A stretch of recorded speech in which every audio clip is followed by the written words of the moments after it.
नोएडा बवाल में जैसे जैसे जांच आगे बढ़ रही है वैसे वैसे ही नए नए और खतरनाक खुलासे हो रहे हैं। कैसे योगी सरकार की छवि को धूमिल करने के लिए पूरा षड्यंत्र रचा गया, कैसे उपद्रवियों को भाड़े पर बुलाया गया। पुलिस की गिरफ्त में आते ही उन भाड़े के टट्टुओं ने सारा सच उगलना शुरू कर दिया है। जिसके भी दिमाग में शंका हो दंगाइयों का इलाज कैसे होता है वो योगी आदित्यनाथ से सीख ले।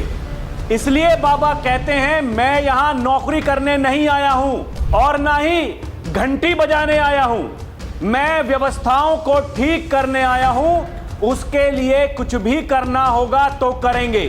योगी कहते हैं हम समाज को भी टूटने नहीं देंगे, राष्ट्र विरोधी और समाज विरोधी तत्वों को चकनाचूर करके रहेंगे। हम समाज को भी टूटने नहीं देंगे, राष्ट्र विरोधी और समाज विरोधी तत्वों को भी चकनाचूर करके रहेंगे।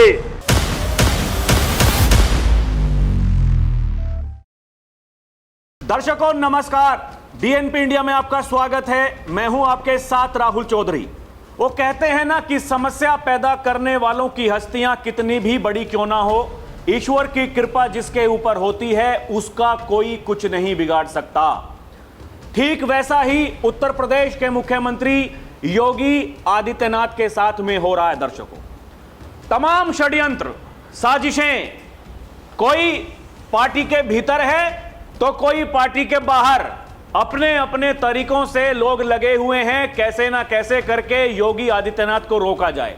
क्योंकि एक जो केंद्र में इस समय देश के प्रधानमंत्री नरेंद्र मोदी हैं, उनको भी रोकने के लिए एक समय में दर्शकों लोगों ने, विरोधियों ने क्या कुछ नहीं किया, क्या कुछ नहीं किया। घंटों घंटों वो चाहे एसआईटी की जांच हो या फिर जो केंद्रीय एजेंसियां उस समय नरेंद्र मोदी से सीधे सीधे बैठ करके बात करती थी, केवल उनको परेशान करने के लिए कि उनका मनोबल टूट जाए और मोदी दिल्ली ना आ सके। लेकिन क्या हुआ, मोदी को आना था, मोदी आ गए। ठीक वैसी ही कोशिश इस समय योगी आदित्यनाथ को रोकने के लिए की जा रही है। दर्शकों, मैं ऐसा क्यों कह रहा हूं, मुझे सपना आया सुबह और मैं उठ करके मैंने तय कर लिया कि आज मैं ये बात बोलूंगा। दर्शकों, आप जो घटनाक्रम हुआ थोड़ा उस पर गौर कीजिए। कैसे मणिकर्णिका घाट को लेकर के माहौल बनाया गया कि जी सनातन विरोधी सरकार है, मूर्तियां तोड़ दी, वो चबूतरा तोड़ दिया, प्रतिमाएं तोड़ दी। फिर माघ मेले में कहा गया कि ये तो श्री श्री 1008 उनके बटुक और जो उनके शिष्य थे वहां प्रशासन के साथ में मारपीट कर रहे थे। जब प्रशासन ने उनको ठीक किया तो कहा गया कि उनका अपमान हो गया। लोगों ने विरोध करना शुरू किया लेकिन कोई कुछ नहीं कर पाया। दर्शकों, कुछ नहीं कर पाया। माघ मेले में 22 करोड़ श्रद्धालु पहुंचे, 22 श्रद्धालु उनके शिविर में नहीं गए उनका साथ देने के लिए। वहां से पता चल गया कौन सच के साथ में है और कौन पाखंड के साथ में है। उसके बाद में खुद की ही पार्टी के विधायक उस मंत्री का रास्ता रोक लेते हैं जो योगी आदित्यनाथ के करीबी मंत्री। दर्शकों, स्वतंत्र देव सिंह, जल शक्ति मंत्री जी कह रहे थे चलिए जहां चलना है हम साथ में चलेंगे। दर्शकों देखिए, काम हुआ नहीं हुआ एक बहस का विषय अलग है, लेकिन पार्टी के भीतर से ही पिछले साल यही लौनी वाले विधायक जी वो कह रहे थे सबसे भ्रष्ट सरकार है, अधिकारियों ने जादू टोना करा दिया है योगी आदित्यनाथ के ऊपर। अब वही विधायक जी हैं, यहां जब वो 2 जिहादियों को ठोका गया तो सबसे पहले उन्होंने आकर के कहा वाह वाह, मजा आ गया, सरकार हो तो ऐसी। वही मैं कहता हूं दर्शकों कि जब लोगों का काम करने का तरीका वो सामने वाले को पता चलता है या फिर ये पता चल जाता है कि उसका हम कुछ नहीं बिगाड़ पाएंगे, तो क्या होता है, साजिशें रची जाती हैं। वो कहावत है ना कि जब घी सीधी उंगली से नहीं निकलता है तो उंगली टेढ़ी करनी पड़ती है। कुछ यही प्रयास हो रहा है। क्योंकि आप देखें ना, बाबा आज भी बंगाल में है। दर्शकों, 3 रैलियां हैं। उससे पहले जिस दिन बंगाल में गए भौकाल मचा करके आ गए, घुसपैठिए, कठमुल्लापन, सब कुछ जहां जहां उन्हें जो बोलना था उन्होंने बोल दिया। उर्दू बाबा ने क्या कुछ नहीं कहा। गुंडा राज, माफिया राज, टीएमसी पार्टी की नई परिभाषा उन्होंने दे दी। जो बीजेपी के सबसे बड़े नेता हैं बंगाल में, शुभेंदु अधिकारी, उनके सामने ऐसे दंडवत प्रणाम, नतमस्तक हो गए दर्शकों। उन्हें पता है कि बाबा की ताकत क्या है, उन्हें पता है कि योगी आदित्यनाथ की तैयारी क्या है, लेकिन दर्शकों उनके विरोधियों को भी पता है कि योगी आदित्यनाथ की तैयारियां क्या है। इसलिए योगी को रोकने के लिए कि कैसे ना कैसे करके योगी का जो मनोबल है उसको तोड़ा जाए, नए नए षड्यंत्र, कैसे ना कैसे करके योगी सरकार को बदनाम करना है। कभी भ्रष्टाचार के आरोप लगाएंगे और फिर कहेंगे कि जो बुलडोजर है वो धर्म देखकर चलता है, जाति देखकर चलता है। उस समय भी योगी आदित्यनाथ ने यही कहा था कि जब बुलडोजर चलेगा तो फिर अपनी छाती मत पीटना। आज जिस एसआईआर का विरोध आप लोग कर रहे हो, क्योंकि घुसपैठियों को इस देश से बाहर निकालना है, आप लोग उनकी पैरवी कर रहे हो। जिस दिन उनको बाहर निकालेंगे उनके लिए छाती मत पीटना। ये कहते हैं योगी आदित्यनाथ, ये राष्ट्र हमारे लिए सर्वोपरि है। दर्शकों, हाल फिलहाल देखें ना, नोएडा में क्या कुछ नहीं करने की कोशिश हुई। सीधी घूम फिर कर वही बात आती है। वो श्रमिक 1 दिन से, 2 दिन से, 3 दिन से वहां पर काम नहीं कर रहे थे, लंबे समय से उन्हीं फैक्ट्रियों में, उन्हीं कंपनियों में काम कर रहे थे। लेकिन आखिर हुआ क्या? क्या हुआ दर्शकों? भड़काया गया, भ्रम फैलाया गया। अब जब खुलासे हो रहे हैं, एफआईआर दर्ज हो रही हैं, लोगों को, उन भाड़े के टट्टुओं को भाड़े पर बुलाया गया। दर्शकों, पुलिस ने धर लिया, टांग कर ले जा रही है, कह रही है खुलेआम, ये नेता आपको बचाने के लिए नहीं आएंगे जिनके इशारे पर काम कर रहे हो। आज नहीं तो कल, 3 नहीं तो 4 दिन में आपके घर पहुंचेंगे, आपको उठाएंगे, जेल में ठूस देंगे, उसके बाद में लड़ते रहना, अदालत के चक्कर लगाते रहना। यही तो होता है दर्शकों। इस देश में क्या होता है, अदालत में एकदम त्वरित कार्रवाई किसकी होती है? जो बड़े आदमी होते हैं, वो पैसे देते हैं, बढ़िया फर्स्ट क्लास, बढ़िया बढ़िया वकील करते हैं, हो जाता है काम। समझिएगा भाई, वकील जो हैं, बड़े बड़े वकील कैसे बन जाते हैं? ऐसे ही तो केस लड़के। लेकिन जो बेचारे गरीब हैं, मजदूर हैं, वो क्या करते हैं दर्शकों? कैसे करेंगे बेचारे, कहां से लाएंगे पैसा केस लड़ने का? जिन लोगों को वो चिंगारी वहां पर लगानी थी, उन्होंने काम कर दिया।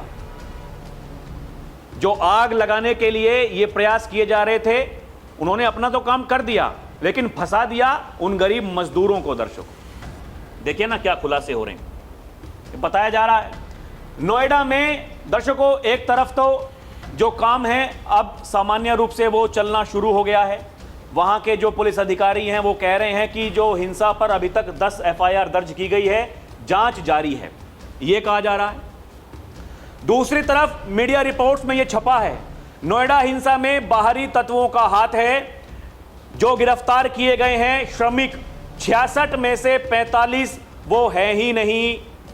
समझिए, जिन श्रमिकों को आधार बना करके, मजदूरों को आधार बना करके वो हिंसा भड़काने का प्रयास किया जा रहा था, 66 में से 45 श्रमिक है ही नहीं, वो बाहरी तत्व हैं, बाहर से बुलाया गया था। दर्शकों, नोएडा में हाल ही में हुई हिंसा को लेकर यूपी सरकार ने बड़ा खुलासा किया। सरकार के अनुसार गिरफ्तार किए गए 66 में से 45 लोग मजदूर नहीं हैं। इससे साफ है अशांति के पीछे बाहरी तत्वों का हाथ था। प्रशासन का कहना है कि वेतन वृद्धि की आड़ में नोएडा के औद्योगिक क्षेत्र को नुकसान पहुंचाने की एक सुनियोजित साजिश रची गई।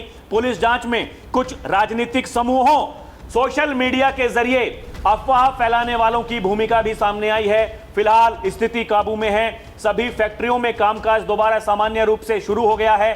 सरकार ने साफ किया है, कानून व्यवस्था बिगाड़ने वालों को सख्त कार्रवाई उनके ऊपर की जाएगी।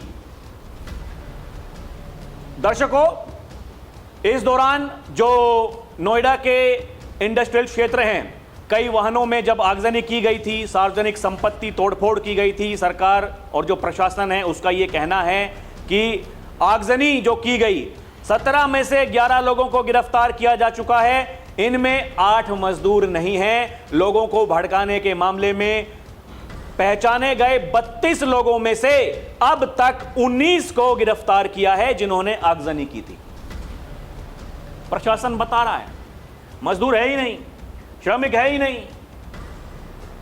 दर्शकों देखिए, रिपोर्ट में आगे बताया गया है कि 34 पकड़े गए और जो कलाकार हैं वो भी मजदूर नहीं है। इस बवाल में 34 ऐसे लोगों को पकड़ा गया है जो मजदूर नहीं हैं। इन लोगों पर भीड़ में शामिल होकर माहौल खराब करने का आरोप है। 4 लोगों को साजिश रचने के जुर्म में गिरफ्तार किया गया है। इनके किसी बड़े नेटवर्क से जुड़े होने का शक है। इनकी जांच चल रही है। आधिकारिक बयान में कहा गया है यह घटना नोएडा की अर्थव्यवस्था को नुकसान पहुंचाने की एक बड़ी कोशिश थी। दर्शकों, नोएडा की अर्थव्यवस्था को, क्योंकि नोएडा को उत्तर प्रदेश की इकोनॉमिक कैपिटल कहने लगे थे लोग। कितना विकास नोएडा में हो रहा है। हाल फिलहाल योगी आदित्यनाथ ने बड़ी बड़ी बातें नोएडा के बारे में कही हैं। जो लोग नोएडा नहीं आते थे, अपने चुनाव प्रचार का अभियान नोएडा से वो उसकी शुरुआत कर रहे हैं। दर्शकों, ये परिवर्तन, हृदय परिवर्तन एकदम कैसे हो गया भाई। जिन लोगों को डर लगता था कि नोएडा अगर चले जाएंगे तो कुर्सी चली जाएगी, कुर्सी को बचाने के लिए वो लोग नोएडा नहीं जाते थे। ऐसा क्या हो गया कि नोएडा से आजकल बड़ी हमदर्दी उनको हो गई है? क्या हो गया? यही हो रहा है दर्शकों, यही खुलासे हो रहे हैं। देखिए, खुलासे पे खुलासे हो रहे हैं। सरकार की तरफ से जारी बयान में कहा गया है, मुख्यमंत्री योगी आदित्यनाथ के निर्देश पर प्रशासन ने हालात काबू करने के लिए फौरन कदम उठाए। वेतन बढ़ोतरी की घोषणा के बाद मजदूरों और फैक्ट्री मालिकों ने काफी सहयोग किया। इससे नोएडा में औद्योगिक गतिविधियां पटरी पर लौट आई हैं। अब कारखानों में कामकाज सामान्य रूप से चल रहा है। राज्य सरकार ने साफ किया कि कानून व्यवस्था से खिलवाड़ करने वालों के प्रति किसी तरह की नरमी नहीं बरती जाएगी। हिंसा में शामिल उपद्रवियों पर कड़ी से कड़ी कार्रवाई की जाएगी। प्रशासन लगातार यही कह रहा है। दर्शकों देखिए, एक और मीडिया रिपोर्ट है दर्शकों। नोएडा बवाल में बड़ा खुलासा। 1823 किलोमीटर दूर इन 2 राज्यों से निकली चिंगारी। टेलीग्राम, व्हाट्सएप मैसेज से भड़काई गई आग। नोएडा में हुए हिंसक प्रदर्शन में एसटीएफ की जांच के दौरान बड़ा खुलासा हुआ। तेलंगाना और कर्नाटक से निकली चिंगारी ने नोएडा में आग भड़काई थी। टेलीग्राम ग्रुप, व्हाट्सएप पर आए मैसेज से प्रदर्शन उग्र हुआ। 500 से ज्यादा वीडियो टेलीग्राम ग्रुप एसटीएफ के रडार पर हैं। दर्शकों, तेलंगाना, कर्नाटका किसकी सरकार है? कौन लोग हैं कलाकार? समझ जाइए, समझदार को इशारा काफी। समझ जाइए दर्शकों, ये क्या पूरी कहानी है, क्या पूरा खेल है। जैसा कि मैंने वीडियो की शुरुआत में कहा कि जो अच्छा करता है ना, जो अच्छा करता है अपने दम पर, अपनी काबिलियत पर, जो लोग उसका सामना नहीं कर पाते, तो फिर वो कैसे सामने वाला व्यक्ति गिरे, वो कैसे कमजोर हो, उसके खिलाफ षड्यंत्र करते हैं, साजिश करते हैं। ये आस्तीन के सांप इस देश में रहते हैं दर्शकों, इनसे सावधान होने की जरूरत है। यही कहते हैं योगी आदित्यनाथ। इस मीडिया रिपोर्ट में आगे बताया गया है, यूपी एसटीएफ ने जो वीडियो इकट्ठा हुए हैं उनको खंगालना शुरू कर दिया है। वीडियो की पड़ताल अच्छे से की जा रही है, जिनमें कुछ संदिग्ध लोग दिखाई दे रहे हैं या पुलिस को टारगेट कर रहे हैं। इन वीडियो में कई ऐसे लोग भी शामिल थे जो फैक्ट्रियों या कंपनियों में काम नहीं करते थे। आगे बताया जा रहा है दर्शकों, 80 से ज्यादा व्हाट्सएप ग्रुप बनाए गए।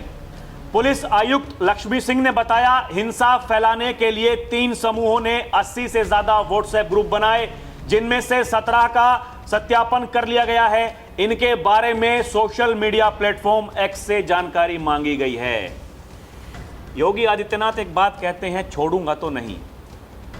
ये ठीक वैसा ही काम हो रहा है। बाबा छोड़ेंगे तो नहीं दर्शकों।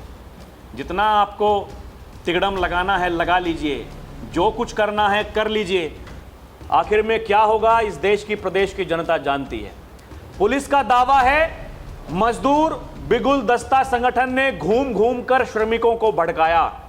पुलिस जांच में पता चला कि मजदूर बिगुल दस्ता से जुड़े लोग फैक्ट्री एरिया में घूम घूम कर श्रमिकों को भड़का रहे थे।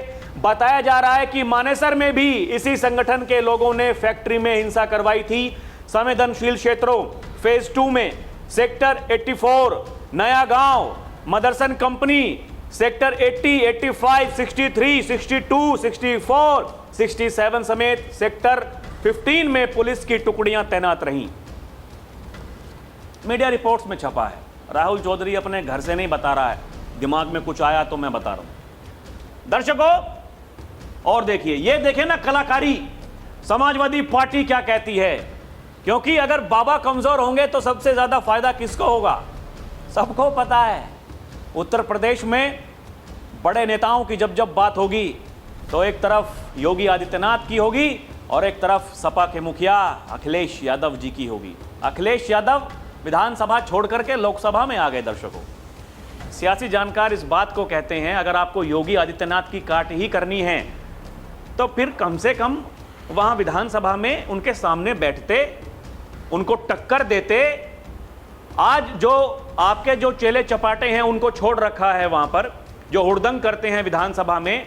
भाई एक पार्टी का मुखिया अगर वहां बैठ करके वो मजबूती से लड़े, जो नेता सदन है उसकी खिलाफत करे, उस बात के कितने बड़े मायने होते हैं। लेकिन नहीं नहीं, नेताजी को बड़ा नेता बनना है। अरे राहुल गांधी क्या नेता हैं, हम उनसे बड़े नेता हैं। जब तक ये दिमाग में बात रहेगी दर्शकों तो समझिए, क्योंकि वो दोनों ही कलाकारों में इस समय होड़ मची है आगे बढ़ने की, कैसे ना कैसे करके एक दूसरे को काटना है। देश के हित में कुछ भी होगा उनको अच्छा नहीं लगेगा। वो लोग केवल जाति तुष्टीकरण वही राजनीति करते आए हैं, भविष्य में भी वही करने की तैयारी है। इसलिए इनके बारे में योगी ये कहते हैं, ये लोग जब भी आएंगे तो पहचान का संकट खड़ा करेंगे। समाजवादी पार्टी क्या कह रही है दर्शकों, समाजवादी पार्टी के मुखिया क्या कह रहे हैं, वो कह रहे हैं कि यूपी के मुख्यमंत्री आदित्यनाथ बिष्ट को तत्काल इस्तीफा दे देना चाहिए या उन्हें यूपी की सत्ता से हटाए बीजेपी, क्योंकि आदित्यनाथ बिष्ट यूपी संभालने में अक्षम साबित हो रहे हैं। इसका कारण वो बता रहे हैं केंद्र की बीजेपी है, जो किसी को भी यूपी पर थोप दे रही है। वो अक्षम मुख्यमंत्री थोपने वाली भाजपाई नीति ही इस अक्षम सरकार की असल दोषी है। दर्शकों, योगी आदित्यनाथ कैसे मुख्यमंत्री हैं कैसे नहीं हैं, इस प्रदेश की जनता भली भांति जानती है। योगी आदित्यनाथ वो मुख्यमंत्री हैं सबसे लंबे समय तक उत्तर प्रदेश के मुख्यमंत्री रहने का, जिन्होंने रिकॉर्ड अपने नाम कर लिया है। अभी तो पता नहीं कितने कितने रिकॉर्ड और बनेंगे। सब कुछ यहीं होना है, इसी प्रदेश की धरती पर होना है। दर्शकों, तुरंत जो कार्रवाई की गई, सीएम योगी ने नोएडा मामले पर कहा, किसी भी बाहरी तत्व को समूह में दखल अंदाजी या स्थिति बिगाड़ने की अनुमति नहीं दी जानी चाहिए। जो खुलकर सामने आ रहा है वही योगी आदित्यनाथ ने पहले ही दिन कह दिया था। दर्शकों, जिस समय बाबा ने यह कहा था कि जब प्रदेश तरक्की कर रहा है, विकास अनवरत आगे बढ़ रहा है, तो कुछ लोग हैं जिनको शांति और विकास अच्छा नहीं लगता, वो समय समय पर अपने कारनामे दिखाते हैं।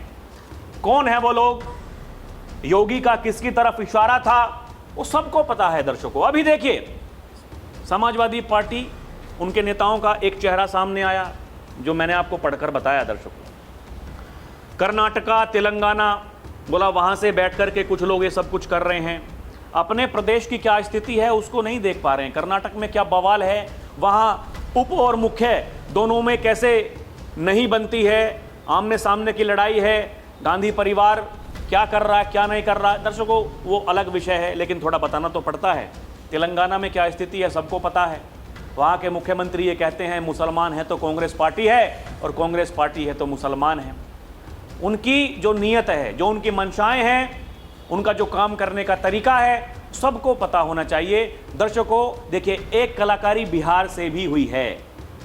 बिहार से भी कौन कर रहा है, आरजेडी के प्रवक्ता कंचना यादव, प्रियंका भारती, उन पर भी नोएडा में अफवाह फैलाने के चक्कर में एफआईआर दर्ज हुई है। दर्शकों, लोग ये कह रहे हैं कि तेजस्वी यादव की तो राजनीति डुबो ही दी, अब ये अखिलेश यादव को बर्बाद करना चाहते हैं ये लोग।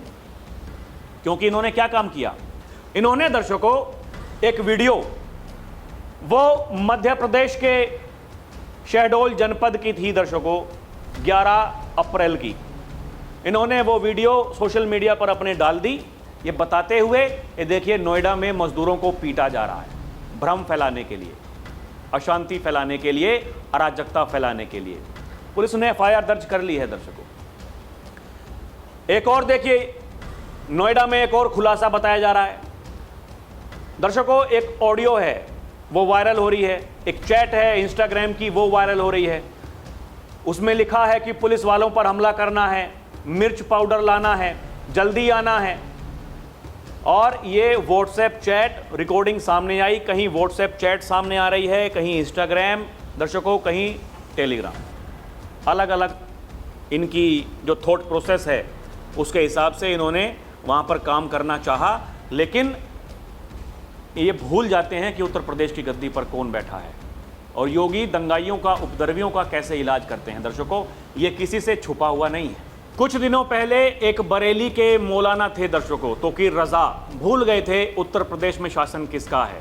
वो भी यही कह रहे थे, जो अभी ये खुलासे हो रहे हैं ना, जो सामने आ रहा है कि भाई मिर्च पाउडर लेकर के आना है, डंडे लेकर के आने हैं।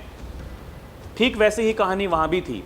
उस समय आई लव मोहम्मद के पोस्टर बच्चों के हाथों में, महिलाओं के हाथों में, और ये कहा जा रहा था कि आज मुसलमानों को अपनी ताकत दिखाने का दिन आ गया है, उसके लिए चाहे पुलिस वालों की जान ही क्यों ना लेनी पड़े। ये कहा गया, खुलेआम कहा गया। जो एफआईआर दर्ज हुई दर्शकों, उनमें ये साफ साफ लिखा हुआ था, ये बताया जा रहा था। और उसके बाद से लेकर के अभी तक क्या कुछ हो रहा है। मौलाना जेल में है, कब बाहर निकलेगा कोई पता नहीं। मौलाना के सहयोगी, करीबी, सबके घरों पर जो अवैध रूप से बने थे, उनके जो चार्जिंग स्टेशन, बड़ी बड़ी बिल्डिंग्स बनी थी अवैध रूप से, सब पर बुलडोज़र चल गया, सब पर बुलडोज़र चल गया। अभी तो और जो वहाँ का प्रशासन है वो ढूंढ रहा है क्या क्या अवैध है। भविष्य में ऐसी खबरें और देखने को मिलेंगी। और उसी बाबत योगी आदित्यनाथ ने ये कहा था, मौलाना भूल गया कि उत्तर प्रदेश में शासन किसका है। दंगाइयों का, उपद्रवियों का इलाज कैसे होता है वो बरेली के मौलाना से जाकर के पूछ लो।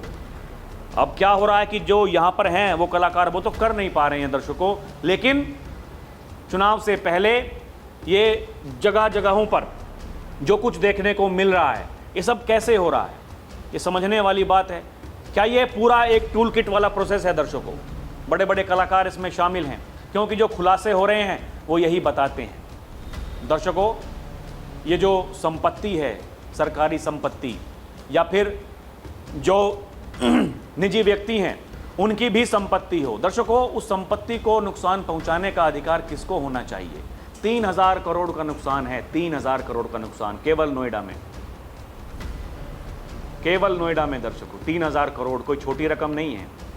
वो उपद्रवी दंगाई कहां से देंगे पैसा, ये भी अपने आप में सवाल है, क्योंकि प्रशासन तो यही कह रहा है उन्हीं से वसूलेंगे, क्योंकि ये उत्तर प्रदेश में कानून है, कानून है, कानून, कानून से बड़ा कुछ नहीं। दर्शकों, आपको क्या लगता है हमें कमेंट करके बताएं। अभी के लिए इतना ही। देखते रहें डीएनपी इंडिया, और दर्शकों चैनल को सब्सक्राइब भी करें। आप हमें भरपूर प्यार दे रहे हैं, ऐसे ही हमें अपना प्यार देते रहें। आप हमारे चैनल को सब्सक्राइब करेंगे तो हमारी वीडियो आपके पास में जल्दी आएगी। हम मजबूत होंगे, इस राष्ट्र की आवाज़ को मजबूत करेंगे। बहुत बहुत धन्यवाद। जय हिंद, जय भारत।